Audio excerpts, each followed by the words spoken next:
warahmatullahi wabarakatuh. Perkenalkan, nama saya Safarina Fatihah. Saya sebagai pembimbing literasi di SMP Timur Barat.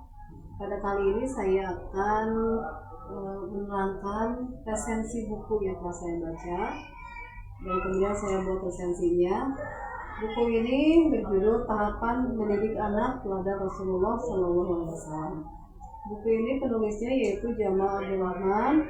Jumlah halaman buku ini sejumlah 325 halaman. Identitas buku ini adalah panduan praktis bagi para pendidik, orang tua atau guru dalam mendidik anak-anak. Panduan mendidik anak sesuai tahapan usia dengan mengikuti metode Rasulullah SAW. Tahapan pendidikan anak yang diterangkan dalam buku ini yaitu yang pertama, tahap sulbi sampai 3 tahun. Maksud dari tahapan pendidikan anak di tahap sulbi ini, kita harus teliti dan telaten dalam memilih pasangan kita. Bagaimanapun pasangan kita nanti yang akan melahirkan generasi-generasi yang lebih baik daripada orang tuanya. Oleh karena itu, jika kita ingin memilih pasangan, teman hidup kita, maka lihat dulu bibit, bebet, dan agamanya tentunya, sebagaimana Rasulullah SAW pernah bersabda, "Tunkahul mar'atu li'arba'in." Nikahlah wanita itu karena 4 syarat. Yang pertama, lijamaliha, dari segi parasnya, kemudian yang kedua dari segi malnya, hartanya, yang ketiga dari nasabnya. Nah, nasab itu keturunannya ini sangat menentukan dalam bagaimana dia mempunyai karakter. Bagaimanapun keluarganya, orang tuanya, saudaranya itu saling mempengaruhi dalam dia bertumbuh menjadi karakter yang baik atau yang buruk. Maka dari itu lihatlah orang tuanya, nasabnya, anak siapa dia, akhlaknya bagaimana. Tapi jangan lupa Rasulullah menegaskan untuk melihat faktor utama dari semua aspek tadi, yaitu agamanya. Fadfar bidatidin, lihatlah agamanya, taribat yadaka, engkau akan selamat. Itu yang pertama. Kemudian menginjak usia 3 tahun, berilah anak-anak kasih sayang, kelembutan, sentuhan, perhatian yang cukup. Bagaimanapun dia mengira bahwa kita yang memberikan segalanya pada anak-anak kita di usia bayi sampai 3 tahun. Berikanlah perhatian, berikanlah physical touch yang banyak. Jangan pernah membentak mereka, karena bagaimanapun mereka nanti tumbuh berdasarkan apa yang orang tua polakkan.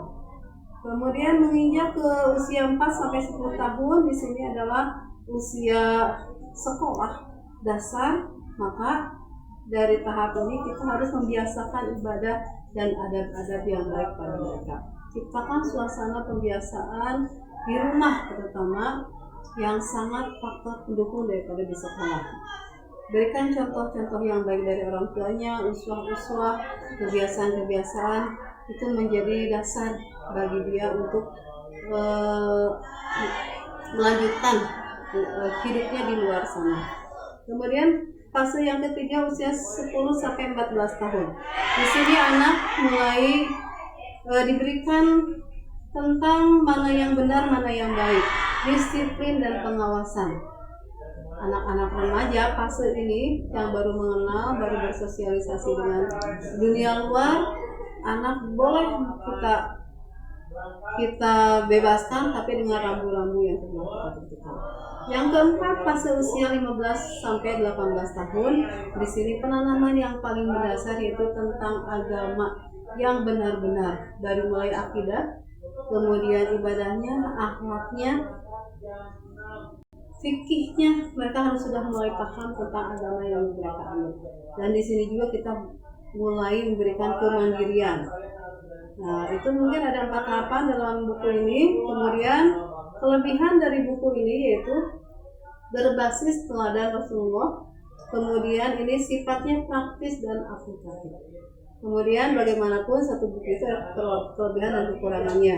Kekurangan dari buku ini yaitu bahasanya mungkin terkadang berat bagi orang yang masih pemula.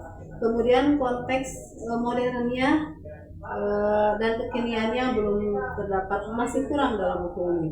Kesimpulannya dari resensi buku Tahapan Mendidik Anak yaitu Panduan mendidik anak sesuai ajaran Islam dan dari kandungan hingga remaja.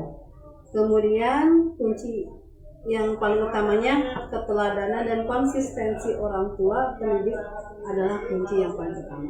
Demikian resensi buku yang bisa saya sampaikan. Terima kasih atas perhatiannya. Wassalamualaikum warahmatullahi wabarakatuh.